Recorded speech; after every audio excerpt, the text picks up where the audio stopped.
e ela ministrou uma palavra que foi assim muito impactante, muito importante. Eu espero que essa palavra que Deus tem colocado no coração dela nessa noite possa mexer com a sua vida, mexer com o nosso coração como igreja. Vamos receber. Amém. Graça e paz, querida igreja. Foi um privilégio realmente a gente viver esses dias, esse final de semana, né? Foi tremendo. Se vocês como líderes receberam esse renovo de Deus, para nós também foi muito importante, porque é muito gratificante ver a igreja do Senhor crescer.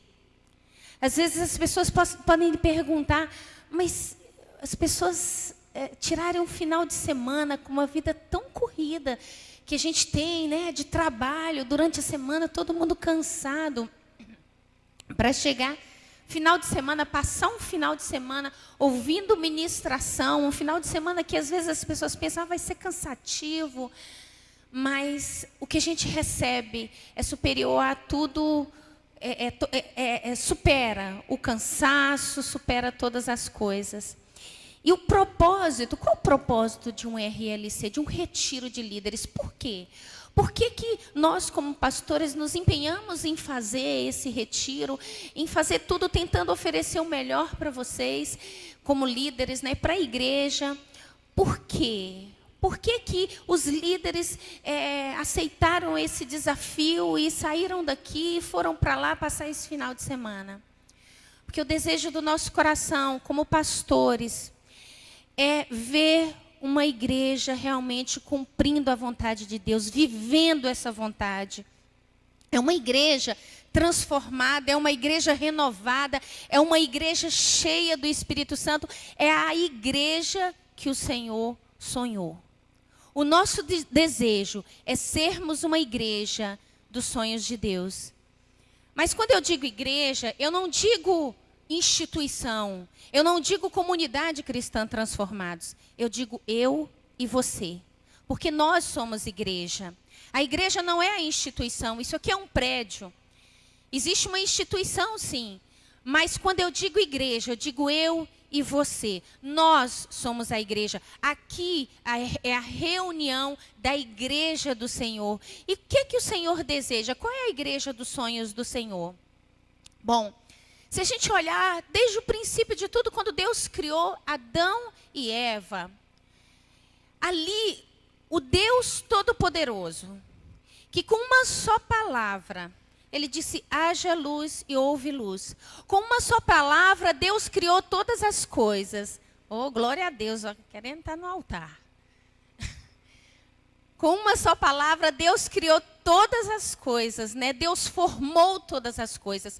E com esse poder, com essa grandeza, com essa soberania, Deus criou também o homem. E a palavra de Deus diz que Deus, ali no Éden, onde Ele criou tudo com tanta perfeição, né? Toda a natureza, os animais, o céu, o mar, as estrelas. Esse Deus, Criador, Ele se relacionava com o homem. A Bíblia diz que na viração do dia, à tardinha, no final do dia, Deus ia se encontrar com Adão e Eva. E eu fico imaginando a cena de Deus ali passeando no Éden com Adão e Eva, um tempo tão precioso, não havia pecado, não havia maldade no coração do homem, e o homem tinha aquele tempo precioso na presença do Senhor, de um relacionamento de intimidade. Eu acho que se eu fosse Eva naquela época, eu ia agarrar no braço de Deus e ia falar, não te largo, não sai daqui não. Mas essa é a realidade que Adão e Eva viviam. Eles desfrutavam tanto da grandeza, da soberania do Criador, que fez todas aquelas coisas, que criou o Éden para eles viverem ali, desfrutarem daquilo tudo, mas também eles desfrutavam da presença íntima de Deus. E ali Deus se revelava a ele, a Adão e Eva, né? Mas o que aconteceu?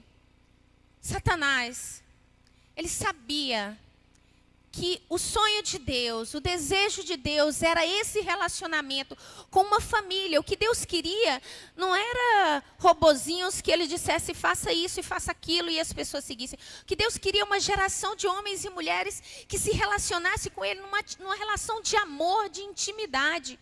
E aí, Satanás sabia disso. E o que ele fez? Ele entra para destruir esse relacionamento.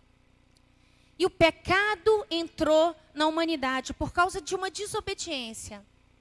Adão e Eva tinham direito de escolha. Eles poderiam dizer sim ou não. E eles escolheram pecar.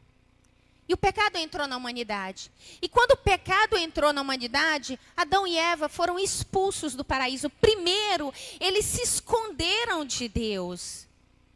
O Deus criador, como assim? O Deus onipotente, onipresente, onisciente, se esconder desse Deus. Mas eles se esconderam de Deus.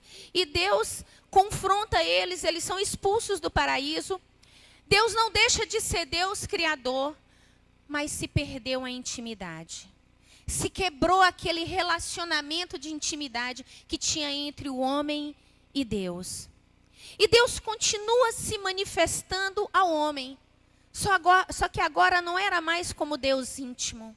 O lugar de intimidade era no Éden. Eles foram expulsos do Éden por causa do pecado. Então agora, Deus passa a se relacionar com o homem só como Deus criador. Só como Deus soberano. O Deus sentado no alto e sublime trono. E agora, a partir daí, o homem precisa de um mediador para se achegar a Deus. Quem era o mediador? Deus levanta a tribo de Levi, que era uma tribo das 12 tribos, né, de Israel. Deus levanta a tribo de Levi, que seriam os sacerdotes. Esses sacerdotes seriam aqueles que iam levar o pedido do povo a Deus. Deus dá uma ordem a Moisés para construir um tabernáculo. E ali no tabernáculo teria um lugar específico onde estaria a Arca da Aliança. É no Santo dos Santos. O Santo dos Santos era um lugar dentro do tabernáculo, revestido por um véu. E lá dentro do Santo dos Santos estava a Arca da Aliança. Ali, na Arca da Aliança, Deus se manifestava ao sacerdote. Mas era só um homem, o sacerdote, que poderia entrar. A humanidade perdeu essa relação de intimidade com Deus. E ali o sacerdote entrava e levava o pedido do povo, levava o perdão pelo pecado do povo.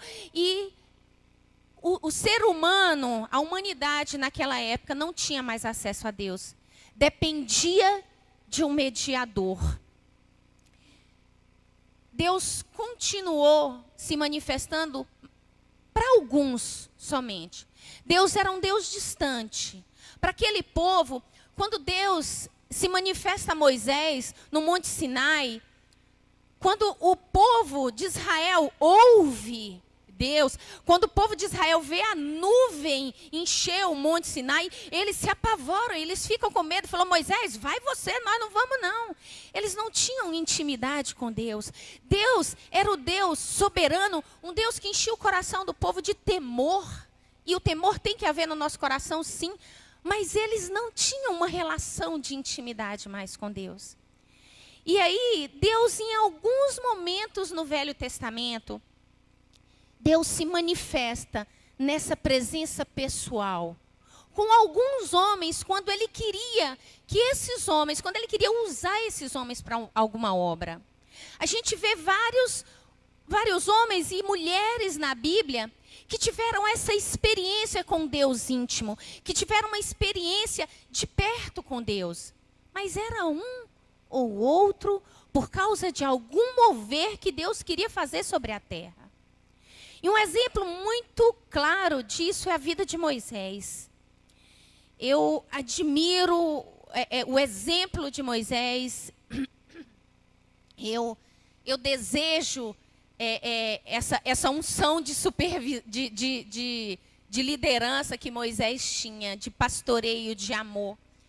Mas eu vejo que Moisés e tantos outros homens e mulheres da Bíblia conseguiram fazer diferença naquela época, porque eles não provaram somente da experiência do Deus soberano, mas eles também provaram de uma experiência íntima com um Deus pessoal, um Deus relacional.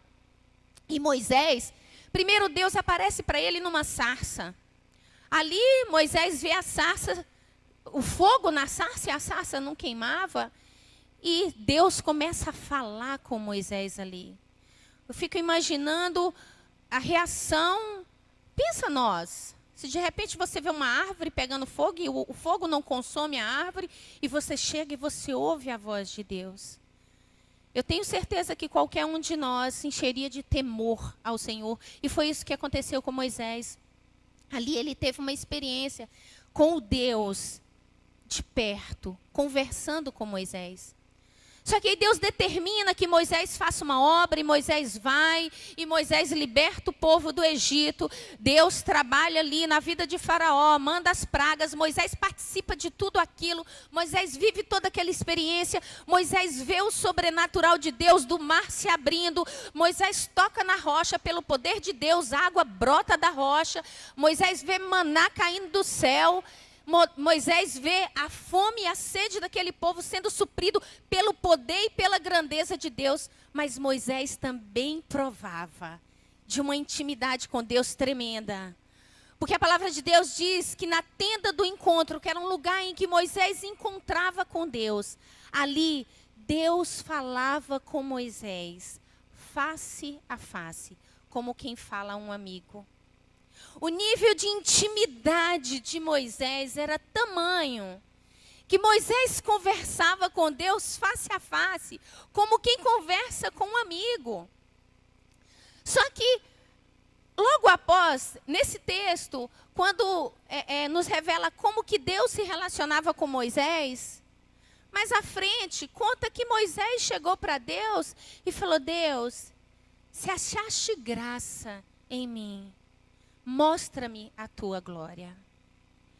Moisés tinha visto a glória de Deus através dos sinais e maravilhas que o Senhor fez. Moisés falava com Deus face a face, como quem fala a um amigo na tenda do encontro. E por que Moisés pediu, mostra-me a tua glória? Por que Moisés falou, Deus, eu quero te ver? Parece contraditório isso, né? Como que Moisés via Deus na tenda do encontro face a face? E como que Moisés pede para ver Deus? Aqui revela a natureza de Deus. Deus é um Deus soberano, mas Deus é um Deus pessoal. Ali na tenda do encontro, Moisés tinha um encontro com Deus pessoal, com Deus íntimo, com Deus que está perto, que se envolve conosco, que nos ama, que deseja estar junto. Aquele Deus que estava presente todos os dias com Adão e Eva, conversando com Adão e Eva, se relacionando com Adão e Eva. Esse Deus se encontrava com Moisés na tenda do encontro. Mas quando Moisés pede, mostra-me a tua glória, Deus fala com Moisés, ninguém pode ver a minha face e continuar vivo. Porque Deus ali estava se revelando como Deus soberano, sublime, como Deus criador, todo-poderoso. E esse Deus, ele é tão perfeito, tão santo, tão grande, que nenhum de nós, na nossa incapacidade, na nossa imperfeição, nenhum de nós conseguiria ver esse Deus e continuar vivo. E Deus fala com Moisés, eu vou passar pela fenda da rocha e você vai ver as minhas costas. E Deus passa e Moisés vê ali Deus pela fenda da rocha. São as costas do Todo-Poderoso. Olha que coisa tremenda. Moisés tinha a oportunidade de ver esse Deus na tenda do encontro face a face. Mas o Deus poderoso e soberano, ele vê só pela fenda da rocha de costa. Moisés, ele experimentou, ele provou de quem realmente Deus é, dessa natureza de Deus. Por isso que eu vejo que Moisés foi um homem tão usado no Velho Testamento, tudo que Deus determinou que ele fizesse. Mas aí, Deus, ele não desistiu, ele nunca desiste de nós, né? E Deus falou, não, eu preciso restaurar o relacionamento com a humanidade. Eu não quero ficar distante. Eu não quero só ser um Deus de longe, um Deus soberano, um Deus que está aqui no céu, no alto. Eu quero ser um Deus perto também. E Deus se fez carne e habitou entre nós. O Emanuel, o Deus conosco, Jesus Cristo, veio à terra como homem e habitou no nosso meio. Jesus veio para revelar a glória do Pai, revelar quem Deus era. Porque Jesus aqui na terra, ele tanto manifestou a glória do Pai, com os sinais e maravilhas que ele fez, de curar leprosos, de ressuscitar Lázaro depois de 4 dias de já sepultado, de morto. As maravilhas que Jesus fez, ali se revelou a grandeza e o poder do Deus soberano. Mas Jesus também veio como Deus Emanuel, como Deus conosco, como Deus que sentava com os discípulos e conversava e comia e tinha fome e sede, como Jesus que conversava com as crianças, que botava as crianças no colo, que beijava aqueles discípulos, como Jesus que abraçava aquele povo, como Jesus que amava, como um Deus que amava. Esse Jesus, ele veio não só para nos libertar do pecado, foi para nos libertar, mas foi para restaurar. Quando nós somos libertos do pecado, o que foi que nos separou? O que foi que separou a humanidade de Deus? Não foi o pecado.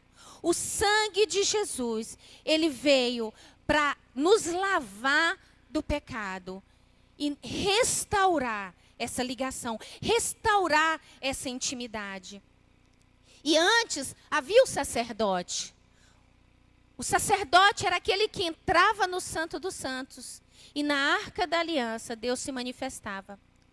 Quando Jesus morreu na cruz, que ele deu o último suspiro, a Bíblia conta que o véu do templo se rasgou de alto a baixo. Não foi ninguém aqui embaixo que rasgou o véu daqui para cima. Foi de alto a baixo. O próprio Deus rasgou e disse, olha, agora não precisa mais sacerdote. Agora, por um novo e vivo caminho, pelo sangue de Jesus, vocês têm acesso novamente à minha presença. A Arca da Aliança está aqui, a minha presença está aqui. Agora, pelo sangue de Jesus, vocês podem chegar a mim. Vocês não precisam mais que ninguém leve vocês a mim. Eu, pelo meu sangue derramado, eu faço a ponte. Jesus disse, eu faço a ponte. Eu ligo vocês novamente a Deus. E Jesus vem e restaura esse relacionamento. Mas ele morreu, ressuscitou, caminhou mais 40 dias ali com os discípulos, talvez reforçando a vontade dele, o treinamento que ele deu para aqueles homens. E aí, depois de 40 dias, ele fala, eu tenho que voltar para o Pai. Mas eu tenho um trabalho para vocês. Vão e façam discípulos. E ensinem eles a guardar tudo que eu ensinei para vocês. Tudo que eu passei para vocês. Esse tempo, esses 3 anos que nós caminhamos juntos. Tudo que eu ensinei. Vocês vão ensinar para eles. Vocês vão levá-los a serem batizados. E vocês vão ensinar tudo que eu ensinei. E ele garante. E eis que estou convosco até todos os dias, e eis que eu estou convosco todos os dias, até a consumação dos séculos. Talvez os discípulos pudessem perguntar, mas Jesus, o Senhor não vai voltar para o Pai? Como é que o Senhor vai estar conosco e vai estar lá com o Pai? Como assim? Jesus cumpriu essa promessa. Pouco tempo depois, antes ele falou com os discípulos, olha, eu quero que vocês vão e façam discípulos. Mas vocês não vão agora não. Espera um pouquinho, aguenta as pontas aí. Você espera que vai descer sobre vocês poder.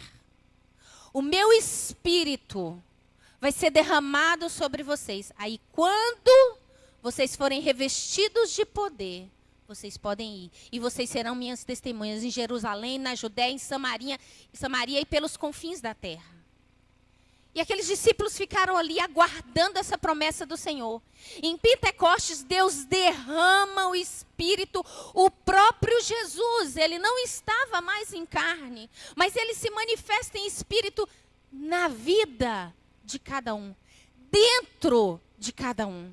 Aqueles homens foram cheios de Deus, cheios do Espírito Santo. O Espírito foi derramado, o próprio Jesus. O próprio Deus Todo-Poderoso, esse Deus Criador, esse Jesus que se fez carne, que se relacionava com o povo, mas que também era um Deus soberano, ele veio em espírito para habitar dentro de nós. E aqueles discípulos, depois daquele derramar do Espírito Santo, aqueles discípulos começaram uma obra tremenda de pregação do Evangelho. E vidas iam sendo acrescentadas. Eles começaram a pregar o Evangelho. Jesus, esse Deus, para quê? Para poder novamente levar as pessoas a quebrar aquela visão de que elas dependeriam de alguém para se relacionar com Deus. Para quebrar essa visão de que Deus é somente um Deus soberano. E que eles pudessem provar de um relacionamento íntimo com esse Deus. E aqueles discípulos, eu creio que, por eles terem vivido essa experiência de quem Deus é em Jesus, porque Jesus fala com os discípulos, olha, quem vê a mim, vê ao Pai. Um dos discípulos chega e fala, Jesus, mostra-nos o Pai. Jesus fala, você caminhou comigo tanto tempo e você não entendeu ainda? Quem vê a mim, vê o Pai. Eu e o Pai somos um. E Jesus vem para manifestar a glória do Pai. E ali, aqueles discípulos, por terem provado, não só do Deus soberano, mas também do Deus íntimo, eles estavam cheios do ensino desse Deus, cheios do amor desse Deus, cheios da grandeza desse Deus. E eles começaram uma obra tremenda de pregação do Evangelho. Por isso que eles foram tão ousados. Eu quero que você abra a sua Bíblia. Em Atos capítulo 2, verso 42.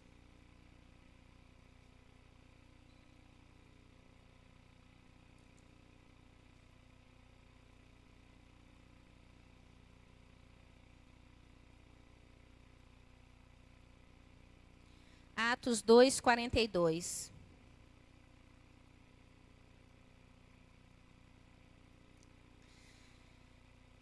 E perseveravam na doutrina dos apóstolos, e na comunhão, no partir do pão e nas orações. Em cada alma havia temor, e muitos prodígios e sinais eram feitos pelos apóstolos. Todos os que criam estavam unidos e tinham tudo em comum. E vendiam suas propriedades e bens, e os repartiam por todos segundo a necessidade de cada um. E perseverando, unânimes, todos os dias no templo e partindo pão em casa, comiam com alegria e singeleza de coração, louvando a Deus e caindo na graça de todo o povo. E a cada dia acrescentava-lhes o Senhor os que iam sendo salvos. Essa é a igreja que Jesus instituiu. Essa é a igreja que Jesus treinou aqueles homens a implantar na terra, na humanidade. Esses eram os homens, essa era a igreja que o Senhor sonhou. Uma igreja que perseverava na palavra. Uma igreja que orava constantemente. Uma igreja que se importava com a necessidade dos outros. Uma igreja onde todos, não era somente o pastor, todos, eles perseveravam unânimes, ou seja, todos, no templo e nas casas. E partiam pão. E à medida que eles se relacionavam ali, eles cresciam, iam caindo na graça do povo, na simpatia do povo. E o Senhor ia acrescentando a cada dia mais e mais. Mais e mais iam sendo salvos. A gente vê que aquelas pessoas, elas experimentaram uma igreja que tanto se relacionava no templo, ali com todo o corpo reunido, mas também se relacionava na intimidade de uma casa. A casa é um lugar muito íntimo, né? E as pessoas, elas estavam reunidas como corpo no templo, todos reunidos, mas também nas casas. Com certeza, não era numa casa só que ia de casa em casa, né? Porque você já pensou, se todo mundo aqui eu chamasse vocês para ir lá para casa hoje, aí não ia caber todo mundo, né? Com certeza eram casas que se reuniam. Tanto é que o apóstolo Paulo, ele escreve uma carta aos Romanos, e lá no final, no versículo 16 de Romanos, o apóstolo Paulo fala o seguinte: saúdem a igreja que se reúne na casa de Priscila e Áquila. As pessoas, a igreja somos nós. E o apóstolo Paulo fala: saúdem a igreja que se reunia na casa de Priscila e Áquila. Lá em Atos 20, Paulo também disse: vocês sabem que não deixei de pregar a vocês nada que fosse proveitoso, mas ensinei tudo, publicamente e de casa em casa. Foi assim que a igreja do Senhor surgiu. E muitos iam sendo acrescentados. Porque ali as pessoas podiam provar num tempo de celebração no templo, mas também de um tempo de intimidade, de um tempo de olho no olho nas casas, de um tempo ali na casa onde facilitava o pastoreio. Vocês já imaginaram uma pessoa só cuidar de 500 vidas? Jesus, que é o próprio Deus, ele só selecionou 12. Tinha até uma multidão que ia atrás deles, mas de Jesus, mas muitos não queriam nada com nada, não. Jesus cuidou de 12. Por que um pastor tem que cuidar de 200? Por quê? Como? Ah, o pastor não vai na minha casa. Ah, o pastor não me visita. Ah, não gostei daquela igreja, não. Eles botam qualquer um para cuidar da gente, não é o pastor que cuida da gente. Como, gente? Isso foi o que aconteceu. A igreja se fortaleceu, a igreja cresceu, a igreja se disseminou. O apóstolo Paulo foi um dos grandes evangelistas, que foi um dos grandes responsáveis por esse crescimento da igreja. Mas o que aconteceu? Da mesma forma que Satanás tentou e conseguiu quebrar o relacionamento de intimidade que existia entre Deus e a humanidade através de Adão e Eva, Satanás entra na igreja. E ele levanta um homem chamado Constantino para quebrar, para parar a igreja, para quebrar esse grupo pequeno, para quebrar a reunião nas casas, porque ele sabia que era nesse lugar que se encontrava essa intimidade, e era nessa intimidade que as pessoas se sentiam fortalecidas. E Satanás, ele levanta esse homem, Constantino, e Constantino institui o clericalismo na igreja. O que é isso? Existia o clero e os leigos. Existia aqueles que sabiam muito. Existia aqueles que não sabiam nada. Por quê? A Bíblia ficou retida para o clero. A Bíblia não tinha mais, o povo não tinha mais acesso à Bíblia. E a Bíblia era escrita em latim. Poucos sabiam latim, poucos falavam latim. A reunião no templo, ela era feita com o sacerdote de costa em latim para o povo. O povo não entendia nada, o povo perdeu o conhecimento, o conhecimento ficou centralizado em apenas alguns homens, só alguns homens tinham acesso à Bíblia. E essa igreja, a igreja nos lares foi cortada. Constantino falou: a partir de agora ninguém vai reunir mais em casa não.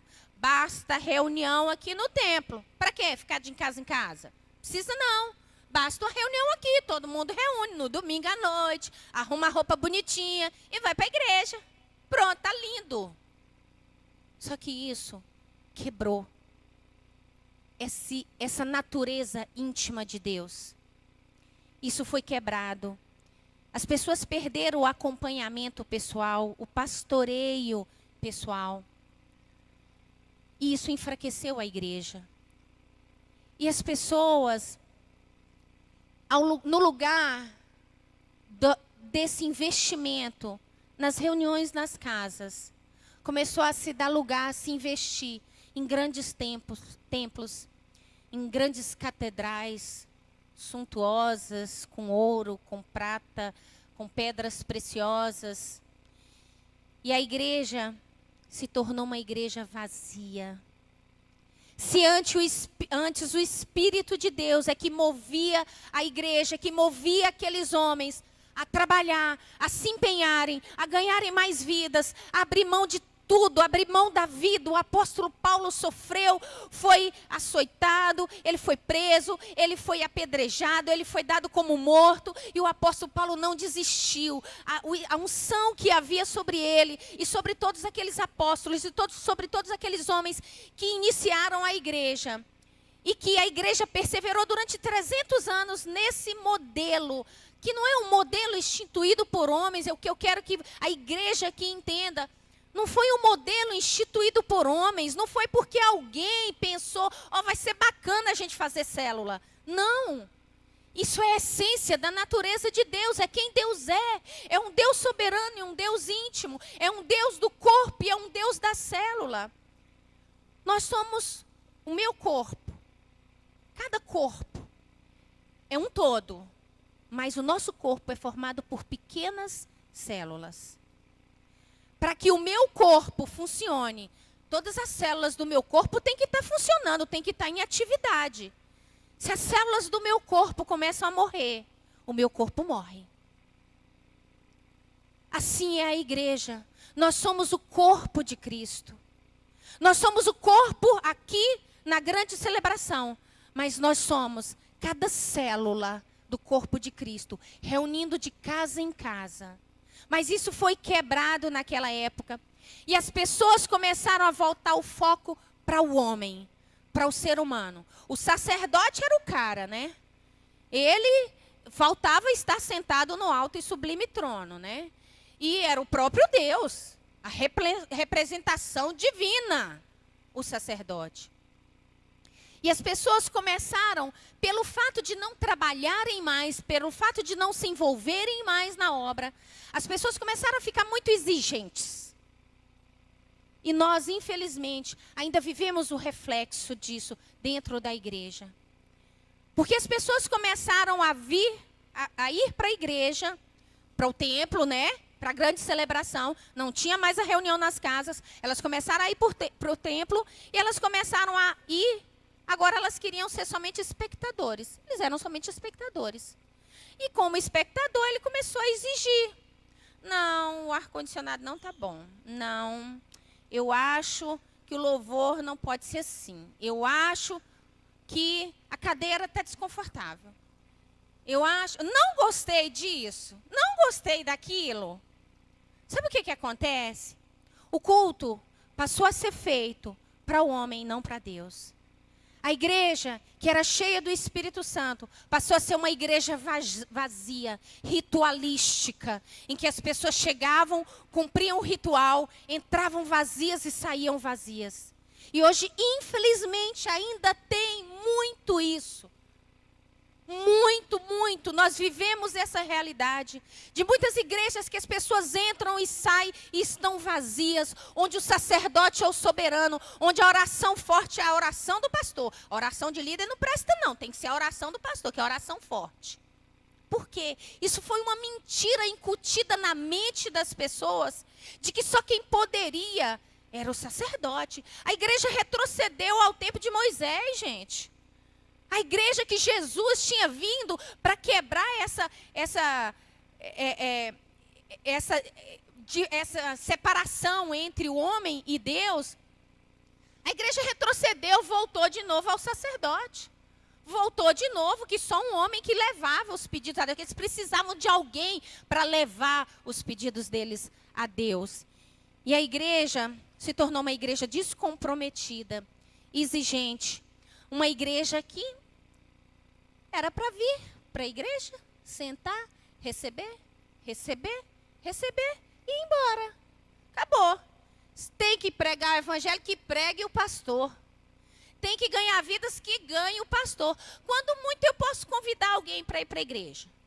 Mas se for para a igreja, se aceitou Jesus, joga nos peitos do pastor e fala, se vira, agora é seu, agora eu fiz o que eu tinha que fazer. Então, essa foi a mentalidade que foi sendo criada na mente das pessoas. Uma mentalidade maligna. Mas aí naquele ponto, a igreja já vazia, perdida, cheia de carnalidade. Deus levanta um homem, Martinho Lutero.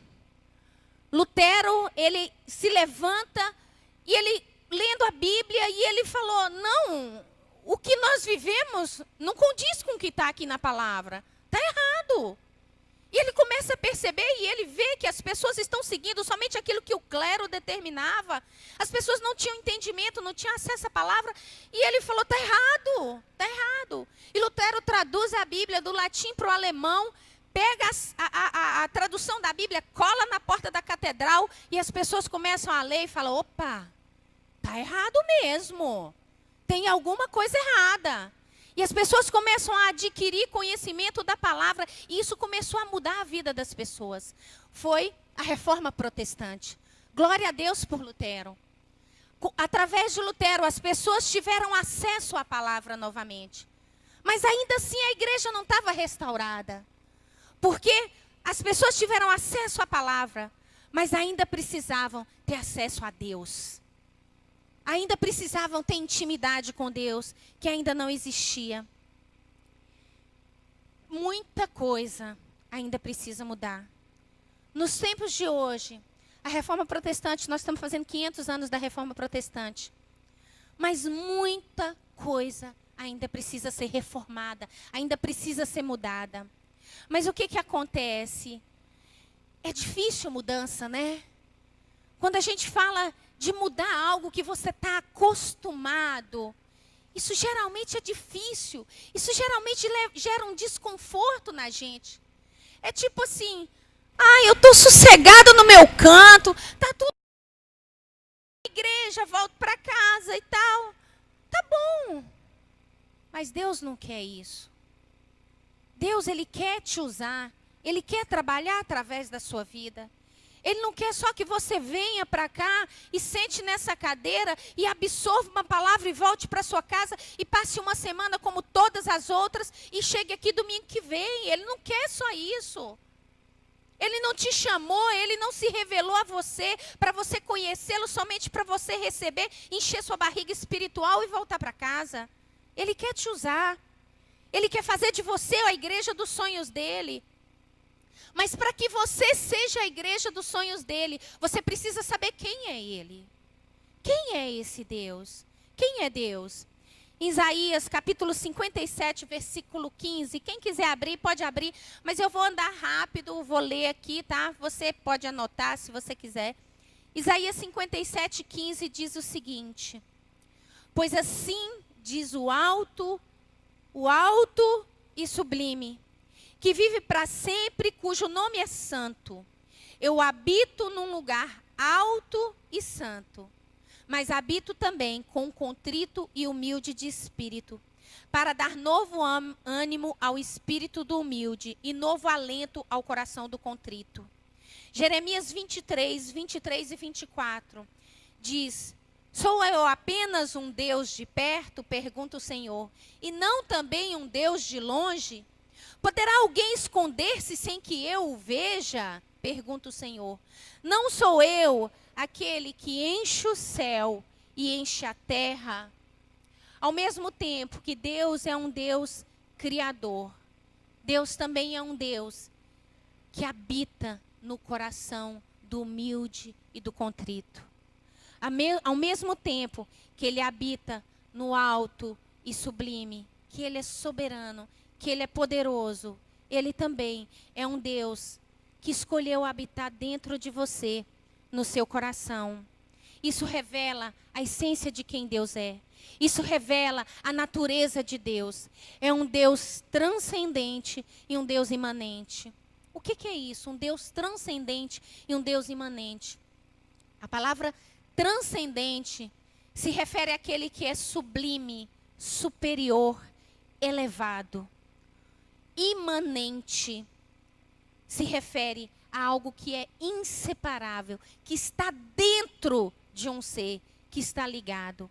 Então esse Deus, ele é um Deus transcendente, ou seja, a nossa mente humana tão pequena, nós não conseguimos entender esse Deus. Aquele Deus que passou pela fenda da rocha com Moisés. Nós não conseguimos entender esse Deus, porque Ele é tão poderoso, Ele é tão sublime, Ele é tão santo, que a nossa mente humana, e isso transcende ao nosso entendimento. É o Deus transcendente. Eu quero ler um texto, está em Isaías 40. Depois vocês podem ler em casa, mas eu quero ler esse texto. Isso revela a transcendência de Deus. Com quem vocês compararão a Deus? Como poderão representá-lo? Com uma imagem que o artesão funde e que o ourives cobre de ouro para o qual modela correntes de prata? Ou como o ídolo do pobre que pode apenas escolher um bom pedaço de madeira e procurar um marceneiro para fazer uma imagem que não caia? Será que vocês será que vocês não sabem, nunca ouviram falar? Não contaram a vocês desde a antiguidade? Vocês não compreendem como a terra foi fundada? Ele se assenta no seu trono, acima da cúpula da terra, cujos habitantes são pequenos como gafanhotos. Ele estende o céu como um forro e os armas como uma tenda para neles habitar. Com quem vocês vão me comparar? Quem se assemelha a mim? Diz o santo. Ergam os olhos e olhem para as alturas. Quem criou tudo isso? Quem? Olha a perfeição de uma flor. Olha a perfeição de um passarinho. Quem criou tudo isso? Olha o mar, olha as estrelas, olha o universo, olha para o céu, olha para você, olha para quem está do seu lado. Quem criou tudo isso? Quem fez? Quem que pode se comparar a esse Deus? Aquele que põe em marcha cada estrela do seu exército celestial e a todas chama pelo nome. Ele conhece cada estrela pelo nome. Tão grande é o seu poder e tão imensa a sua força, que nenhuma delas deixa de comparecer. Esse é o Deus que transcende ao nosso entendimento. Esse é o Deus soberano. Esse é o Deus poderoso. Grandioso és tu, como nós cantamos hoje. Grandioso, um Deus grandioso. Quando nós contemplamos a perfeição da natureza, de toda a criação, nós vemos essa grandeza de Deus. Mas esse Deus grande, poderoso, soberano, Ele é um Deus que habita no coração do contrito e quebrantado. É o Deus que está dentro de você. É um Deus que não habita no templo, no prédio. Ele habita no templo. Nós somos o templo do Espírito Santo. Lá em 1 Coríntios capítulo 6 diz: não sabeis que sois templo do Espírito Santo, que Ele habita em vós. E nós somos a morada de Deus.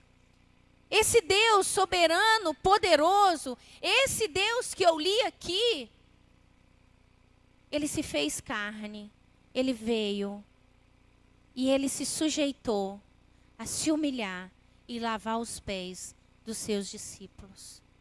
Esse Deus poderoso, Ele se abaixou e lavou os pés de cada discípulo. Para você ter ideia do que é isso. Naquela época, só lavava os pés os empregados. As pessoas chegavam, não havia calçamento nas ruas, eles calçavam sandálias, eles chegavam nas casas, e quando eles entravam nas casas, os servos vinham e lavavam os pés das pessoas. Jesus, Ele mostrou ali que Ele veio não só como um Deus soberano, mas Ele veio como servo, para servir a nós, para servir a humanidade, para lavar os pés dos discípulos. Esse foi um ensinamento que Ele deixou para nós. Então, a igreja do sonho de Deus é a igreja que reflete esse caráter de Deus. Um caráter de um Deus soberano, mas um caráter de um Deus íntimo. Se você na sua vida espiritual, na sua vida pessoal, você não se reúne no templo, aqui, no corpo, no todo, provando da transcendência, da grandeza de Deus. Se você vive só, o negócio meu é o seguinte, eu gosto da minha vida com Deus, sou eu e Deus só, em casa mesmo. Para que eu vou para a igreja? Não, eu não gosto desse negócio de igreja. Eu me relaciono com Deus em casa mesmo, não preciso ir para a igreja, não. Você está provando de uma parte de Deus, você não está provando do todo. Agora, se você vem aqui à igreja e fala, não gosto de célula, não quer saber desse negócio de célula. Não, a gente vai para lá, o povo fica conversando, depois a gente tem que ficar cuidando daquele povo e tal. A igreja fica no pé da gente para a gente virar líder, Não quer saber do negócio de célula, não. Você vai provar só da transcendência, você não vai provar da proximidade, da imanência, você não vai se sentir pleno. Você na sua vida espiritual, se você não tiver o seu secreto com Deus, se você não tiver seu tempo de intimidade com Deus, você nunca vai se sentir pleno. A igreja que o Senhor sonhou é uma igreja de duas asas. É uma igreja que encontra o equilíbrio de uma asa da grande celebração e a outra asa do pequeno grupo.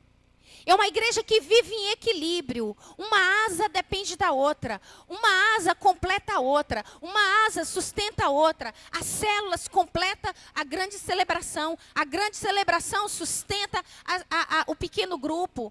Se você quer viver a sua vida provando só de um cultinho dominical e voltar para casa, eu te digo, você vai sempre sentir um vazio, porque a plenitude da essência da natureza de Deus não vai estar sobre a sua vida.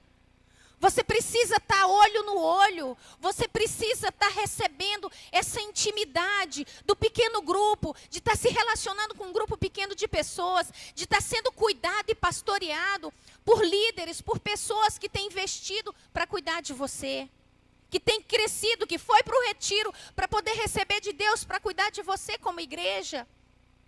Essa igreja que o Senhor sonhou é uma igreja, se a gente pensar num pássaro, se você corta a asa de um pássaro que voe muito alto, se você corta uma asa desse pássaro, o que vai acontecer? Ele vai continuar voando? Ele vai bater a asinha dele ali, né? E vai tentar ensaiar alguns voos. Mas ele não vai conseguir muita coisa, não. E ele vai ser um pássaro doente. E vai ser um pássaro que vai ficar rodando em círculos, tentando voar. Mas vai ser um pássaro que vai continuar na terra. Um pássaro que tem as duas asas, ele pode voar alto. Ele pode alcançar o céu. Ele pode provar do céu, da plenitude de Deus. Um pássaro que tem duas asas e que vive em equilíbrio nessas duas asas. Mas um pássaro que está sobre a terra, ele vai ser contaminado com as coisas da terra. Uma igreja de uma asa só é uma igreja contaminada com as coisas desse mundo. É uma igreja que olha mais para o umbigo, olha mais para o eu. É uma igreja que não se importa. Não é aquela igreja de Atos 2:42. Não é aquela igreja que vendia o que tinha para ajudar os outros. É uma igreja que pensa em si, pensa em ter, pensa em ganhar. Mas não é a igreja que se preocupa com quem está lá fora. Não é a igreja que está se importando em trabalhar. Porque é uma igreja que está acomodada, sentada na sua cadeira para receber. Nós precisamos mudar. A igreja precisa de uma reforma. E essa reforma tem que acontecer no nosso coração. Nós precisamos ter a consciência da vontade de Deus. Foi assim desde o princípio com Adão e Eva. Foi assim que Deus se relacionou, tanto na sua grandeza quanto na sua intimidade, na sua proximidade, no relacionamento íntimo com Adão e Eva. Foi assim desde o princípio. É assim que Ele sonhou, é assim que Ele deseja viver conosco. Mas por tudo que o inimigo vem tentando agir sobre a igreja está cega. Quando a gente fala de célula, as pessoas... Tem gente que chega a arrepiar. Glória a Deus que existem alguns que são apaixonados como eu por célula. Mas tem gente que chega a arrepiar. Por quê? Porque requer trabalho. Te tira do seu conforto. Te tira da cadeira, porque você tem que ir fazer. Porque era assim que acontecia na igreja primitiva. Era assim que as pessoas faziam. As pessoas viviam e se alegravam com a conquista, com a vitória do outro, vendo as pessoas se chegando a Deus. Mas a igreja está acomodada. E a igreja precisa de uma reforma. Chega de receber.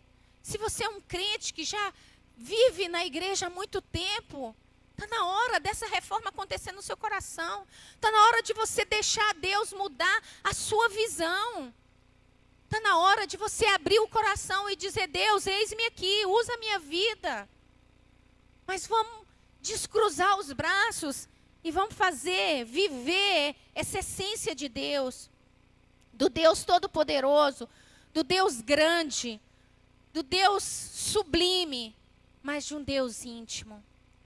Se você não tem uma vida no secreto, se você não tem uma vida no seu quarto de intimidade com Deus, você nunca vai conseguir voar alto espiritualmente. Nunca. Você quer receber de Deus? Você quer crescer em Deus? Invista tempo com Ele. Invista tempo face a face com esse Deus íntimo. Deseje ardentemente conversar com Deus como quem conversa com um amigo. Deseje que Deus fale com você como quem fala a um amigo. Esse foi um anseio do meu coração. Por muitos anos eu falava: Deus, o que eu mais quero é ver a tua face. O que eu mais quero é que o Senhor fale comigo como quem fala a um amigo. Eu, por muito tempo na minha vida, eu cresci numa igreja cristã. A minha mãe, os meus avós me ensinaram a palavra desde criança. Mas eu cresci numa igreja tradicional. Numa igreja que sentava, eu era essa igreja. Eu sentava, recebia e ia embora. E passava a semana toda que não abria a Bíblia. Chegava no domingo, eu levava a Bíblia para a igreja. E eu abria a Bíblia de novo no próximo domingo. E por muito tempo, existia o temor no meu coração. Mas por muito tempo, Deus para mim era só um Deus sentado num alto e sublime trono. Eu não conhecia esse Deus pessoal. Esse Deus que se relaciona. Esse Deus que está aqui dentro. Esse Deus que muda a vida da gente. Eu não conhecia esse Deus. E olha que eu sou filha de crente. Eu sou neta de crente e bisneta de crente. E eu não conhecia esse Deus. Denner pregou lá no retiro. Ele falou sobre Samuel. Samuel, ele servia ao Senhor. Mas ele não conhecia a voz do Senhor. O Senhor chamou Samuel, Samuel. E Samuel falou: quem é que está me chamando? Samuel não sabia que era o Senhor, porque ele não conhecia a voz do Senhor. Quantas pessoas estão nessa situação, como igreja, que estão servindo ou achando que estão servindo, mas não conhece o Deus que serve? Para você poder provar desse Deus, você precisa estar inserido na natureza soberana de Deus, mas também na natureza de Deus, de um Deus próximo, na natureza do Emanuel, do Deus conosco. Isso é fundamental para o seu crescimento espiritual. E se você deseja viver isso na sua vida, eu quero que você fique de pé.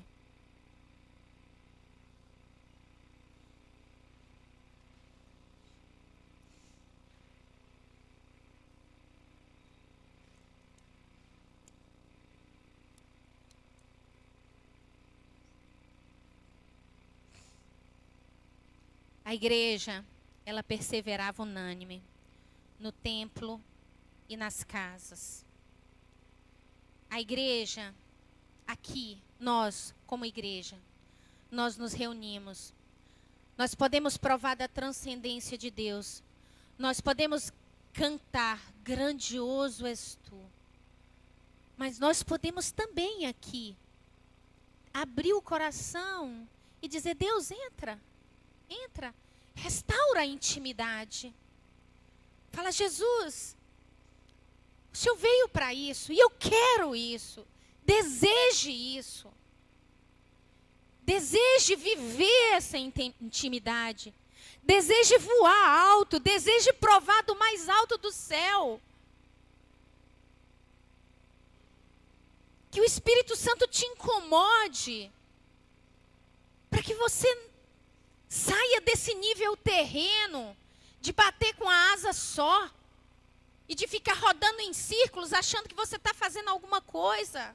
Saia desse nível terreno. Os campos estão brancos. Pessoas têm morrido sem Jesus. Pessoas precisam do Senhor.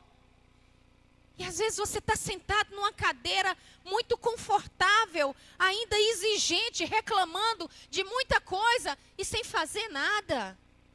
Quem não trabalha, dá trabalho. Quem não arregaça as mangas vai ficar aqui julgando e observando e apontando. Mas quem trabalha está junto. Quem trabalha está disposto. É essa igreja que o Senhor deseja que você seja. É uma igreja que se importe com os perdidos. É uma igreja que busca o Espírito de Deus. É uma igreja que sonha em fazer a vontade de Deus. É uma igreja que quer viver na transcendência e na imanência de Deus. É uma igreja que adora o soberano, mas que entra para o quarto e se prostra e conversa com esse Deus em intimidade. E senta no colo desse Deus e sente o abraço desse Deus. É uma igreja que canta soberano, Deus grandioso, mas é uma igreja que canta também, Senhor, me abraça, me abraça. Desde o princípio era o Verbo, aquele que vemos e ouvimos, o Filho unigênito do Pai. Tu és o meu amado Filho, não meu querer, mas sim o teu. Maravilhados nos rendemos. Declare ao Senhor. Desde o princípio era o Verbo, aquele que vemos e ouvimos, o Filho unigênito do Pai. Tu és o meu amado Filho, não meu querer, mas sim o teu. Maravilhados nos rendemos, cantando. Lindo, lindo, lindo és. Glória, glória, eu te dou. Jesus, Jesus. Lindo, lindo, lindo és. Glória, glória, eu te dou. Jesus.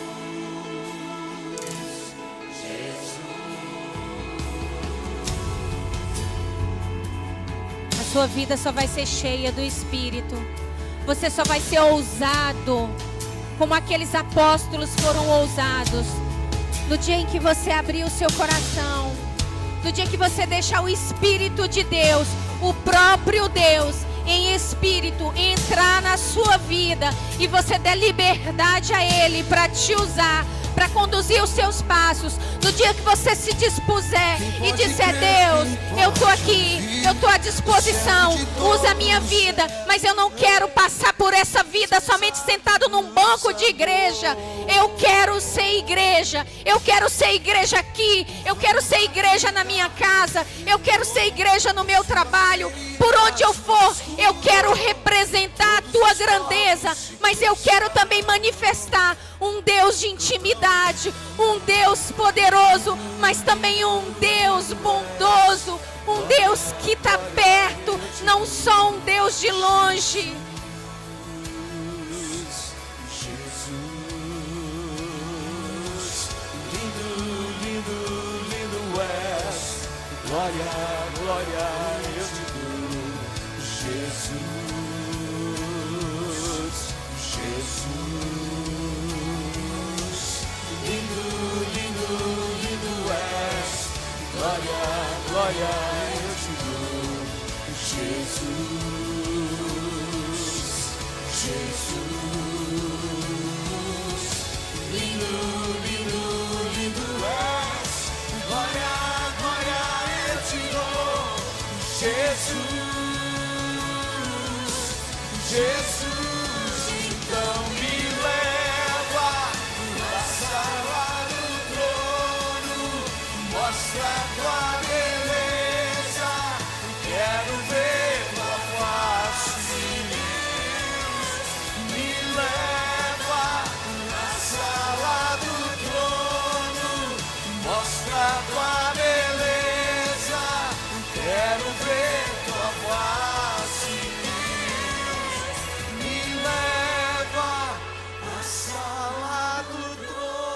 Deseje isso. Fala com o Senhor. Me leva, Senhor, na sala do trono, onde o Senhor se revela face a face. Fala comigo, Senhor, como quem fala a um amigo. Fala para o Senhor isso. Fala, Senhor, eu quero te conhecer mais. Eu não quero somente te conhecer como um Deus grandioso, mas eu quero te conhecer em intimidade. Fala com Deus. Deus, eu quero entrar na sala do trono. Eu quero entrar na tenda do encontro. Eu quero a tua presença. Eu quero essa presença envolvente, tão preciosa, tão linda. Fala com o Senhor. Deus, transforma a minha visão. Quero que você ore comigo. Fala, Senhor, primeiro eu quero te pedir perdão por tantas vezes que eu tenho agido como uma igreja descomprometida, como uma igreja preguiçosa, como uma igreja egoísta, como uma igreja acomodada. Me perdoa, Senhor. Eu te peço, coloca os teus sonhos no meu coração. Eu quero viver a tua vontade. Eu quero ser instrumento do Senhor nessa terra. Eu quero, Senhor, ganhar vidas. Eu quero provar da tua grandeza. Mas também eu quero viver uma vida de intimidade contigo. Eu me rendo a ti. Eu me entrego a ti. E declaro que os teus sonhos são os meus sonhos. Que eu serei a igreja que o Senhor tanto sonha. Amém. Que o Senhor possa abençoar a sua vida. Que o Espírito de Deus abra os seus olhos. Que esse sonho do Senhor faça parte, seja o seu respirar, seja o que te conduza a buscar Ele face a face, todos os dias da sua vida, enquanto Ele te der fôlego de vida. Que essa seja a prioridade, que isso seja o que vai mover a sua vida. Mas além disso, não deixe de congregar, não deixe de estar aqui como corpo, não deixe de viver essa experiência tão preciosa como o corpo de Cristo. E que você possa voar alto.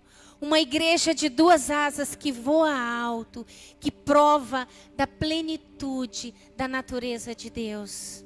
Amém. Deus abençoe a sua vida. Nós vamos cear nessa noite. Nós vamos ceiar. Amém. Pastora Tatiana vai continuar ministrando a ceia também. Pastor me põe em algumas situações assim. Mas glória a Deus, né? Eu sei que o Espírito Santo está aqui e Ele conduz todas as coisas. Esse Jesus que fez carne, que se fez carne e habitou entre nós. Ele nos ama tanto, que Ele veio e derramou o seu sangue. E deu a vida dele para isso. Para restaurar esse relacionamento. Para te ter, para estar perto de você. Ele não quer só ser um Deus soberano. Ele não quer ser só um Deus que está lá no alto. Ele quer estar aí em você. Ele quer se relacionar. E foi o sangue dele, o corpo dele, além da cruz, que nos deu acesso ao Pai. Nós, por um novo e vivo caminho, pelo sangue de Jesus, nós podemos nos achegar ao Pai. E hoje nós vamos ceiar. O Senhor nos disse para a gente fazer isso em memória dEle, até que Ele venha. E eu quero que nessa noite, você receba a ceia do Senhor, num sentimento de gratidão, pelo sangue dEle derramado, mas também numa disposição no seu coração, de fazer valer o que Ele fez, fazer valer o sacrifício dEle, de não limitar a sua vida, não limitar a sua vida somente a um culto dominical, mas que a sua vida seja cheia desse Deus, esse Jesus que morreu por você, que derramou o sangue dele. Esse Jesus possa encher a sua vida. Ele está aí. Ele está aí dentro de você. Quando você disse sim para Ele, Ele entrou aí. Ele faz parte da sua vida. E hoje nós vamos ceiar. Nós vamos relembrar o sacrifício dele. Jesus, nós te agradecemos. Obrigada, Jesus, porque na nossa mente tão limitada, nós não conseguimos entender esse amor tão grande. Obrigada, Jesus. Obrigada por derramar o teu sangue. Obrigada por dar a tua vida por nós. E nós vamos hoje, Senhor, celebrar, Deus. Nós queremos relembrar o teu sacrifício. Nós queremos celebrar, Pai. Obrigada, Deus, por tanto amor. E a Ti, Senhor, nós rendemos toda a honra, toda a glória e toda a adoração. Minha cruz declare, até por uma coroa trocar. Essa cruz padeceu, desprezado morreu, meu Jesus, para dar-me o perdão. Eu me alegro na cruz, ela vem graça e luz para minha santificação. Se eu amo a mensagem da cruz, seu triunfo, meu gozo será. Pois um dia em lugar de uma cruz, a coroa Jesus me dará. Eu aqui com Jesus, vergonha da cruz, quero sempre levar e sofrer. Cristo vem me buscar e com Ele no lar uma face da glória hei de ter. Se eu amo a mensagem da cruz, se morrer eu a vou proclamar. Levarei eu também minha cruz,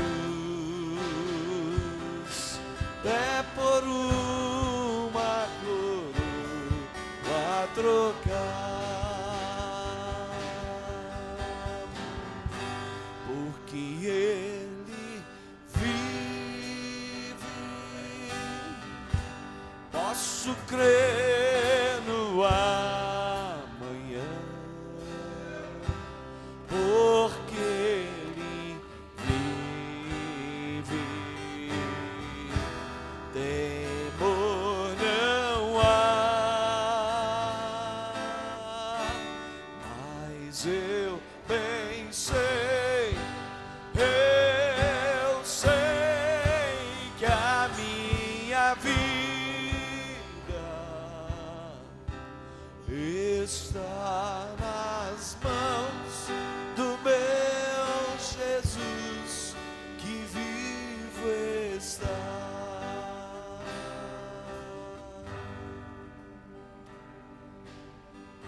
A palavra nos diz: enquanto comiam, Jesus tomou o pão, deu graça, partiu e deu aos seus discípulos, dizendo: tomem e comam, isto é o meu corpo. Em seguida, Jesus tomou o cálice, deu graça e o ofereceu aos seus discípulos, dizendo: bebam dele todos vocês, isso é o meu sangue da aliança que é derramado em favor de muitos para perdão dos pecados. Comam todos e bebam sangue.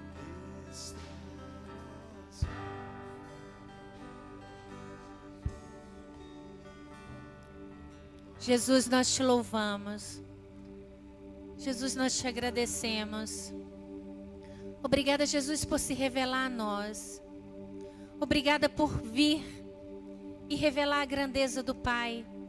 Obrigada por se fazer conhecido.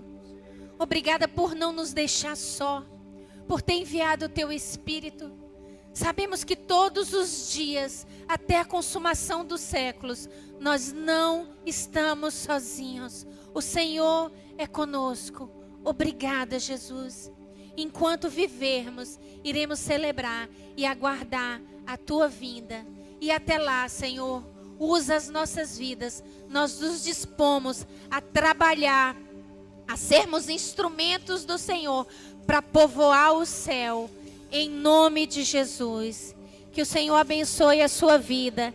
Que a graça de Deus, o Todo-Poderoso, o amor de Jesus, esse amor tão grande que foi manifestado ali na cruz, e a presença majestosa e doce do Espírito de Deus, seja sobre a sua vida, hoje e pelos séculos dos séculos. Amém. Então declare. Jesus abençoe a sua vida. Eu bem sei, eu sei que a minha vida está nas mãos do meu Jesus, que vivo está. Haverá um caldo na saída, tem algumas coisas gostosas que você pode estar aí participando desse momento de comunhão, tá? Na saída.